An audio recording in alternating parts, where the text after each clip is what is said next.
Delimitation బిల్లుపై అధికార ప్రతిపక్షాల మధ్య డైలాగ్ వార్ నెలకొంది. మహిళా రిజర్వేషన్ ముసుగులో డీలిమిటేషన్ బిల్లు తీసుకువస్తున్నారని ఇండియా కూటమి ఆరోపిస్తోంది. డీలిమిటేషన్ బిల్లును అడ్డుకుంటామని కాంగ్రెస్ నేతలు చెబుతున్నారు.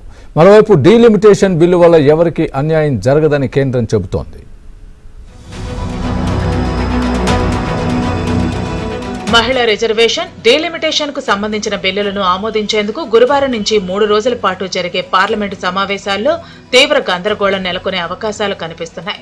ప్రస్తుత అసెంబ్లీ ఎన్నికలు అయ్యేంత వరకు ఈ నిర్ణయాన్ని పక్కన పెట్టాలని 2011 జనగణన ప్రకారం డీలిమిటేషన్ చేయకూడదని ప్రతిపక్షాలు పట్టుబడుతున్న నేపథ్యంలో ప్రత్యేక సమావేశాలు సవ్యంగా జరిగే పరిస్థితులు కనపడటం లేదు. నియోజకవర్గాల పునర్విభజనకు, మహిళా రిజర్వేషన్కు ముడిపెట్టడంతో ఈ రెండింటినీ మోదీ ప్రభుత్వం ఏ విధంగా గట్టెక్కించగలదా అని పరిశీలకులు సందేహాలు వ్యక్తం చేస్తున్నారు.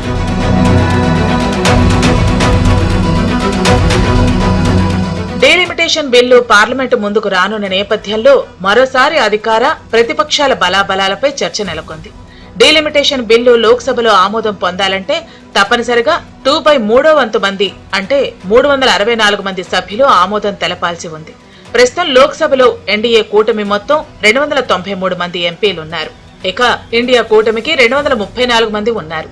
కేంద్రం ఎత్తుగడలను అధిగమించడానికి కాంగ్రెస్, సమాజ్వాదీ పార్టీ, డీఎంకే, తృణమూల్ కాంగ్రెస్ కు చెందిన 185 మంది ఎంపీలు సరిపోతారని రాజకీయ విశ్లేషకులు భావిస్తున్నారు. ఇక రాజ్యసభలో ఆమోదం పొందడానికి 163 మంది సభ్యుల మద్దతు అవసరం ఉంది. ప్రస్తుతం ఎన్డీఏ కూటమికి రాజ్యసభలో 141 మంది సభ్యులుండగా ఇండియా కూటమికి 75 నుంచి 80 మంది ఎంపీలున్నారు. డీలిమిటేషన్ బిల్లు ఆమోదం పొందటానికి కేంద్ర ప్రభుత్వానికి సరైన మెజార్టీ లేదని విపక్ష నేతలు అభిప్రాయం వ్యక్తం చేస్తున్నారు.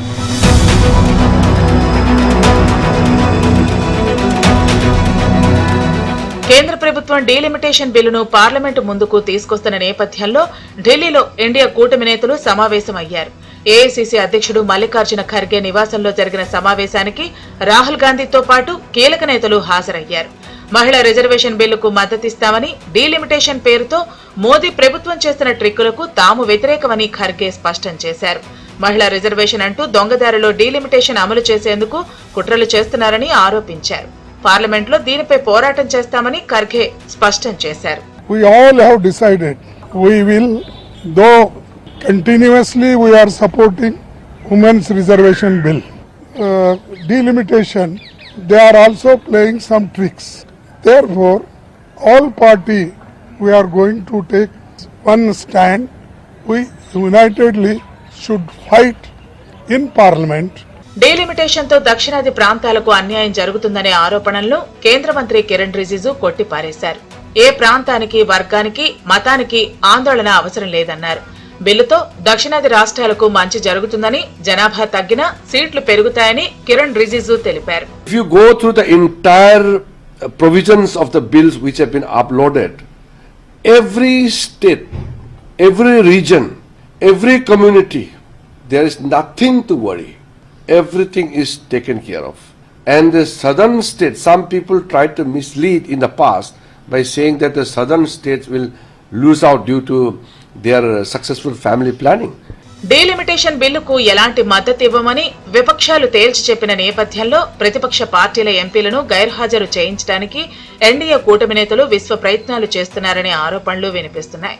మరోవైపు ఎన్డీఏ, ఇండియా కూటమి ఎంపీలు తప్పనిసరిగా పార్లమెంటు సమావేశాలకు హాజరు కావాలని విప్లు జారీ చేశాయి.